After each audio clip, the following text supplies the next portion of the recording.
daily soccer podcast with the Global Sports Podcast Network.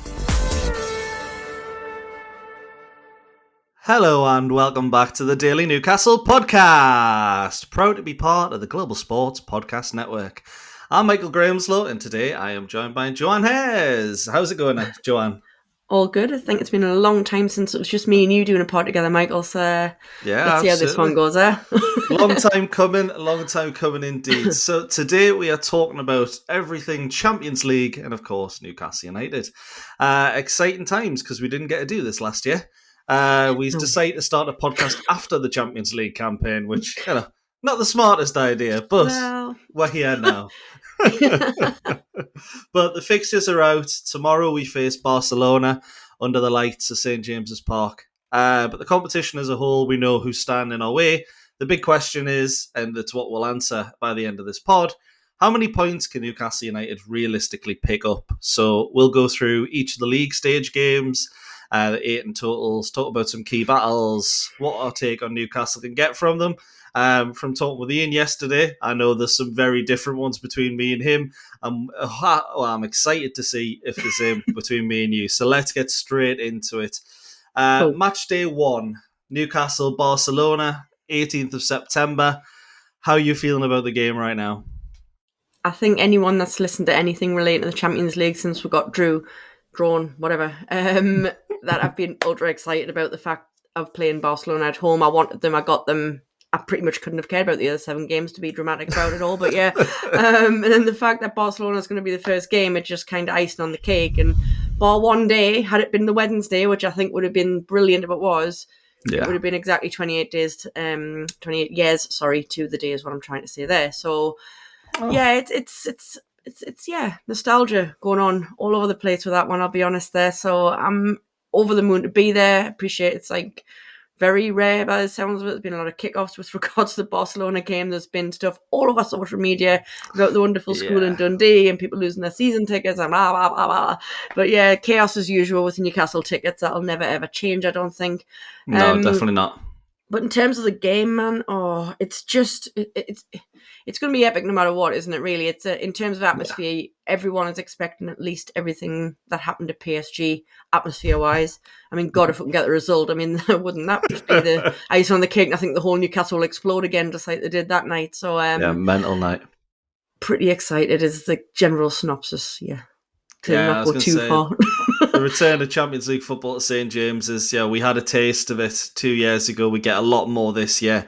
Mm-hmm. Obviously, Dortmund and Milan didn't quite go as the same as PSG. I was at Milan myself, and that was particularly heartbreaking after Joey put us in front. But yeah, the atmosphere alone is going to be absolutely fantastic. But it's Barcelona. They've probably faced atmospheres bigger than that. Probably every season, actually, they're the team everyone wants to face. But there could be some comparisons with PSG, as you say. Barcelona are very technical, possession heavy. Iain and I did a combined 11 between the two sides last night.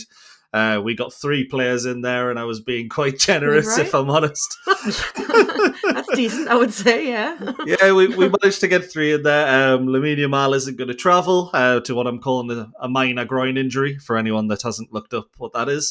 And Lewandowski hasn't started a game this season, so it looks like Rafinha, Marcus Rashford and Ferran Torres will be the 3 strikers, or the 3 attackers, should I say, for Barcelona, all former Premier League players. Any players there you're particularly worried about? Nah, not Rashford. That one's going to come back to bite us, isn't it? 100%. That's the clip. Oh, no. What have I done? I mean, yeah, Rafinha, he's been brilliant since he's been there, hasn't he? Obviously, it's a bonus having Yamal out. It's a weird one, though, because for me, Yamal is probably my favourite player outside Newcastle. I just think he's just unbelievable. He's just a special player, isn't he, really? And to be able to have then seen him at the same time, it's like a catch-22. But obviously, I want the best for Newcastle, so in the grand scheme, it's probably better he's not playing. 100%, yeah. So yeah, just it's one of those, isn't it? Sometimes you just want to see all the big stars and then still thrash them because, hey man, we beat Mbappe as PSG, but then PSG were better without him, it turns out. Yeah, 100%. So let's hope Barca aren't better without Yamal is all I'm going to say to that one. But yeah, come on, we can't deny the kind of talent of the entire Barcelona squad. Let's get real, not even just the front three sort of thing. But it's going to make it for a very interesting game. But no, Newcastle will do exactly what we did against Liverpool and pull out all the stops and play like it's the only game that they'll ever play in their entire lives, and they'll put it all into them. And that's, at the end of the day, isn't that all that we can ask of them? 100%, yeah. So I'm going to push you for a prediction. 3 points, 1 point on nil points. 3-2, just like 1997. Oh, who's getting that? Well, true, yeah. I don't know about the hat trick. Voldemort, come on, man. A header, a right foot. It's going to be the perfect hat trick, yeah? Right, left, and head, yeah? He'll be worth more than 69 million if he does that against Barcelona. I know, and then triple his value in one game. But no, I'm not going to lie. I think I'm going to let my heart rule over my head, and I'm going for a win, as much as everyone's going to laugh at that entirely. But so what, man? Because everyone laughed at us before we beat PSG, so... That's absolutely true. No one predicted we're beating PSG. I've gone the other way. I think it'll be a tough opener. The home crowd could very much drag us through to a point, particularly with Yamal out. But I have tried to be as realistic as I can. More sensible than me. Yeah, you could put it that way. It's all right. Just say it. It's fine. I do think it'll be 0 points for us, unfortunately. But a point would be absolutely fantastic as well. I mean, I wouldn't cry over a point either. I'm not going to. No, absolutely not. And that takes us to match day 2 going into October. Union Saint-Gilloise away, 1st of October, that is. Yeah. How do you feel about that one? Because they're a bit of an unknown quantity, aren't they? They are. However, haven't they just went and beat one of our other opponents, PSV, who we'll have at home in January, won't we? Yeah, they battered they've them. just beat them, and they were away 3. So they've beat them 3-1 away, haven't they? So now they're going to be at home, but we've got to then believe that we can go away and beat that unknown entity. Yeah, that's just 100%. Beat PSV. So yeah, I've absolutely got that one down as a win. So as you can see, I'm going off for a very strong start of 6 points. Well, winning the whole thing.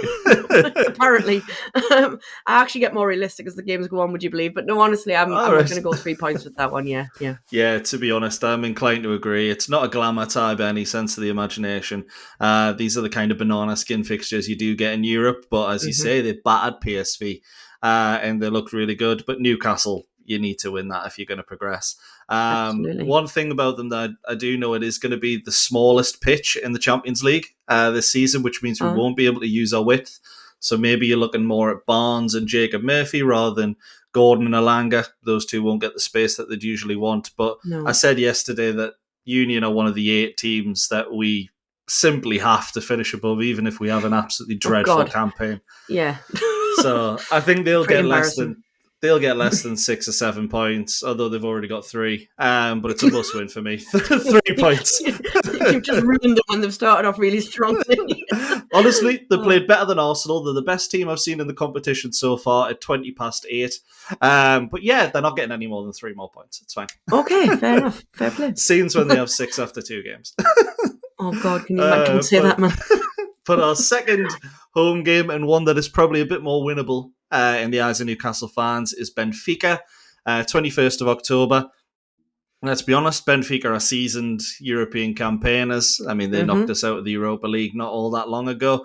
Last season, they scored 2 or more away to Juventus, Red Star Belgrade, Monaco, beat Bayern in the Club World Cup. So they're no pushovers whatsoever, but what do you think? Is that another 3 points for Newcastle in yours? Is it 9 from 9? Well, no, I'm going to be a bit strange, and I'm going to go for a draw on this one. Oh, why have you gone for a draw? Because a bit of what you've just said about them not being knockovers, the seasoned pros in this competition, and trying to put more of a realistic head on. We're not just going to batter every team. And if I really do believe that we're going to get something out of Barcelona, I think it's just going to take the wind out with sails, and we'll just peak early, and we're just going to fall off a little bit. We might pick up some injuries by then, I don't know. But yeah, I'm going for a score draw, not a 0-0 boring one. I'm going to go for a score draw, but I won't give any actual scores right now because we're too far in the future. But yeah, I'm going to go for a score draw on that one. To be honest, I completely agree with you. I think it'll be one of those, we'll go into it expecting a win because it's Newcastle, we always do. But when you've got a club that scores that many goals away from home, we're not exactly free-flowing when it comes to goals ourselves at the moment. Hopefully that changes when Ramsey, Wissa, etc. will get back. But you're going to need to score 2, I think, at least to get a result. So I think a score draw, what you said there is absolutely perfect, and I do agree. Then weirdly enough, we have back-to-back home games. The next one's against Athletic Bilbao, who just got beat 2-0 at home to Arsenal in what was a pretty drab and terrible game. But we've seen a few of those already this season. Yes. They do tend to play with intensity and energy, not like what they did today. We also, I believe, battered them in the Sella Cup not that long ago either. And everyone knows that's a serious competition where everyone plays their best players. Very. But what do you think? I was torn on this one because again, I was almost going to see that as a we should win that game type of thing. So I was leaning towards a draw. I'll stick with that. I think it's going to be another one of those that. Yeah, my predictions are all over the shop. You're never going to guess anything. So yeah, I'm going for a draw with Athletic as well. Hey, that makes for great content because finally we're 4 games in, but I've actually been more positive than you. And this is insane. This is brilliant. What's going on?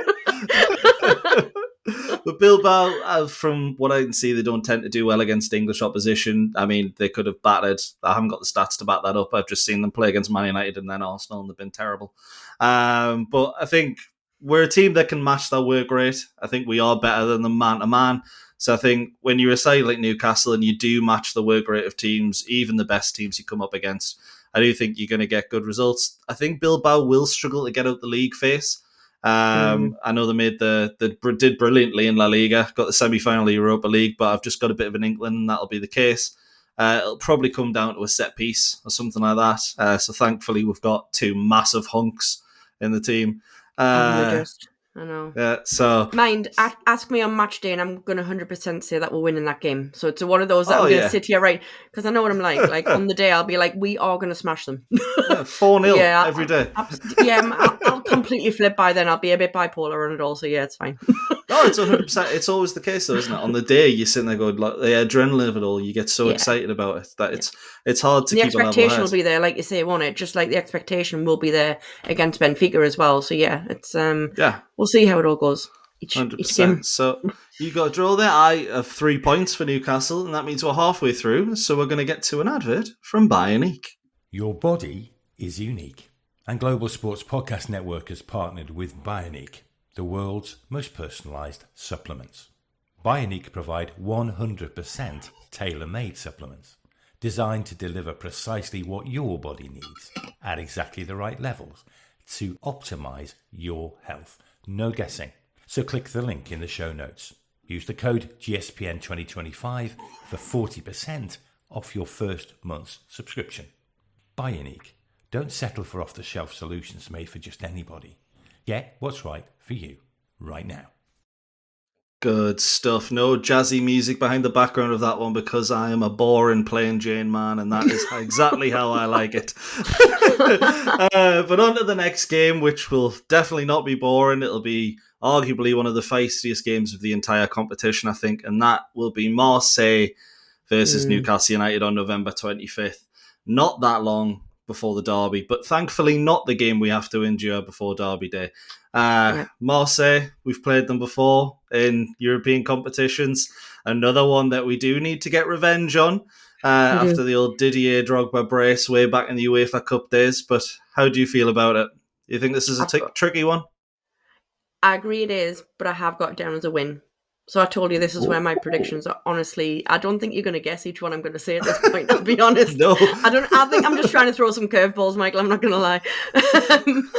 Definitely manage that. Yeah. We're going to completely screw up the other 2 home games, right? And then we're going to go to Marseille and beat them. So it's fine, because that's the way we like to roll at Newcastle. I was going to say, it is the most Newcastle United thing I've ever heard in my life. So you might be on with the point. And when it comes off, I will be getting you to put me lottery numbers on at the end of the campaign. Can you imagine if we're laughing about it now and it's like bang on? They'll be like, We draw the 2 home games, go 1-0 up against Marseille, and I'm going, Joe, what have you done? Home game, sorry. But yeah, the Marseille stadium's an absolute cauldron. I've know people from work who actually went to the game where we lost 2-0, and they were saying it's one of the scariest places they've ever been in their lives. Apparently, it's not a great city to go to, not to scare off any of the away fans. But they do play great football. Yeah, we'll sell out every time. We're not Tottenham. But yeah.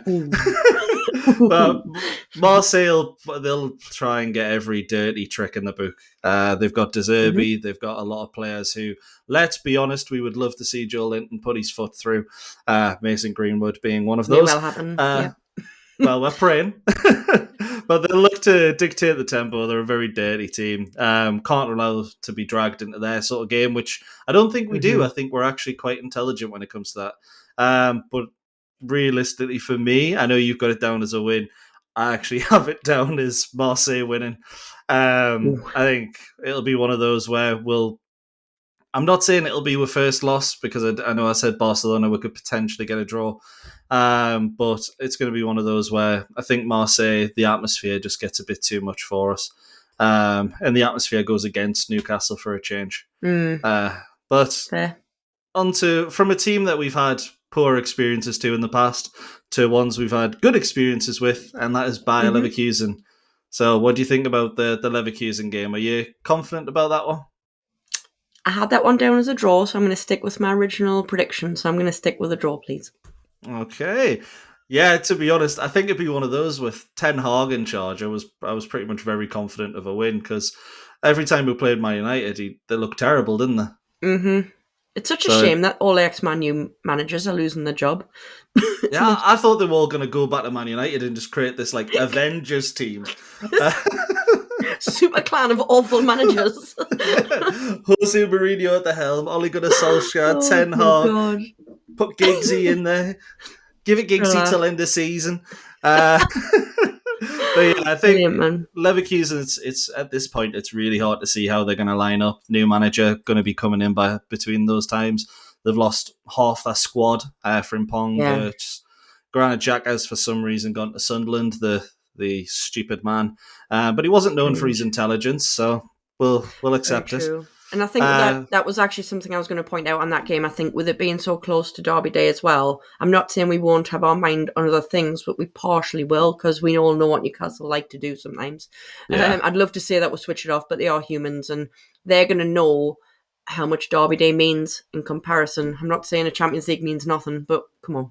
We all know how much the Derby Day means as well, so I think 100%. That will be a bit in the back of the mind. I don't know if that's going to mess with them in terms of like their play on the day or whatever. But look, we're going to see, because it'll be a whole different situation by then. We don't know who's going to be injured. God praying, not many. And just, I don't know. But yeah, the Derby Day, I think, might just have a little bit of a factor on that game, I'll be honest. Yeah, to be honest, it's an excellent point, and one I didn't think of when putting my points totals down. So that might come back to me. I actually had us down as winning this one. Because we still can. We still can. But the point you're making there about Derby Day, a lot of people, you're not going to want to be flying into tackles knowing the Derby's around the corner. Last season, it's a really tough away day, but I think genuinely this is one of the most winnable with the way Leverkusen look right now. If we remain disciplined, don't allow too many turnovers, stupid turnovers, one eye on the Derby, that would include. Then I think we'll win. But yeah, of what you said there about the Derby, I'd probably be more tempted to go with the draw. But I'm going to stick to my guns as well. Yeah. Then comes maybe what people would regard as the easiest tie in the Champions League, which is probably cemented considering they've just been battered by that German team that I can't pronounce and mess up every time I say it, Union Saint-Gilloise. But yeah, PSV. How do you feel about it? Do you think it's probably the most winnable of the lot? I have got we're down for a win, I won't lie. I just see we're finishing strong for our home games, so don't bite when we're backside here. But yeah, I have got PSV down as a win, but I had that down before they got beaten by Union. I'm stopping at Union. So yeah, but yeah, now that they've kind of not shown their colours a bit, because we're how many games away before we play them? There are like 7 games. 6, so a lot happens between now and then. Plus, we're well into the January transfer window. Who's to say we haven't signed anyone else by then as well? So I think the last 2 games could have a real spin for us based on that as well. Yeah, absolutely. It could be one of those as well. Whistle have just come back from AFCON, providing the Republic of Congo actually qualify. So it might be one where he comes back, not great. So, I mean, granted, you're glad to have a home game after that, because if you're trying to, hit on the break with full Tamada, I don't think it's going to be as good as what it was with him holding the ball up like it was against Wolves. So a home game could be very crucial. Obviously, we have the biggest game of the lot next, or maybe the hardest game of the lot next. So this is realistically a must-win on any level. You win if you win match day 7, maybe you don't need anything in match day 8. But PSV are another team I was convincingly above, even if we have a bad campaign. And I know they look decent in previous years, but Eredivisie is not what it used to be. I think we'll make sure that's well known. But match day 8, the heartbreaker of a few years ago, Paris Saint-Germain away. Are you looking forward to that again? What a start and what an end for a man. Barca at the start and PSG at the end, man. But God, so many of us, and I'll admit it, like when they were first pulled out, I was like, right, payback. It's easy to say it, isn't it? Yeah, we'll just give them paybacks. It's just that easy. Yeah. But no, I mean, based on what we talked about earlier about, them being a better team now than when we beat them, I am trying to be optimistic and thinking that we're going to get something. So I'm not going to lie. I'm going to go for a draw. I'm really struggling, as you can see, to put it down for a loss at all, because I don't think I have yet, have I?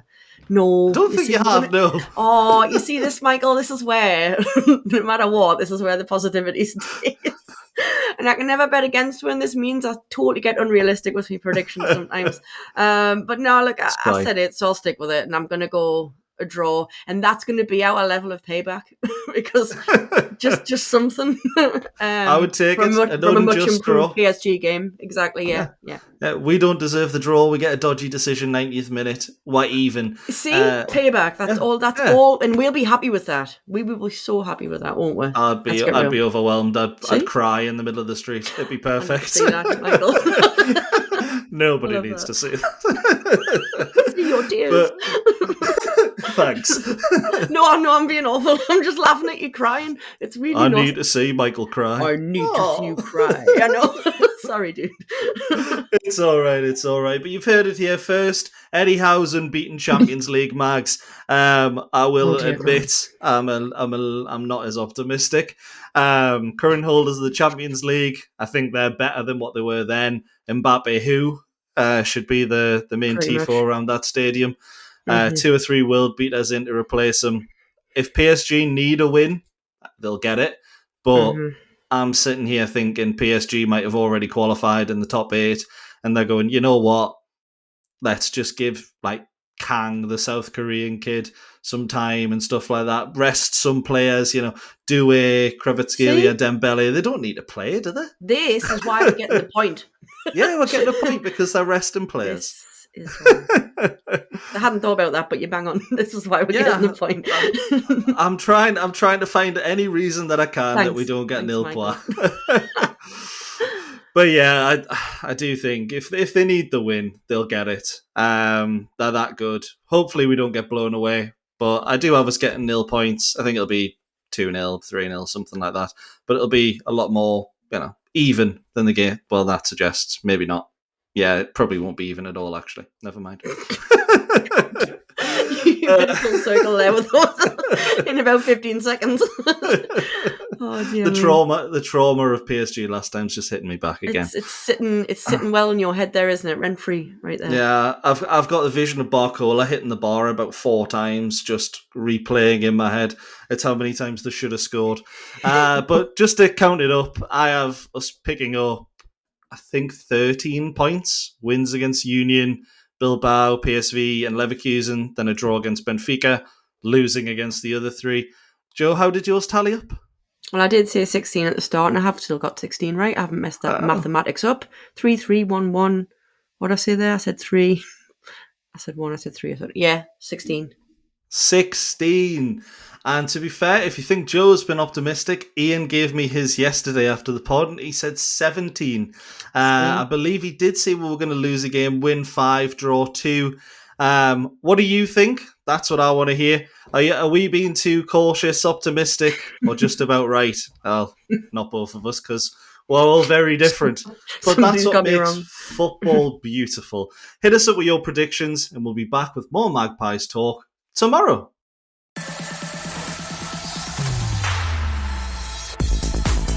Your daily soccer podcast with the Global Sports Podcast Network.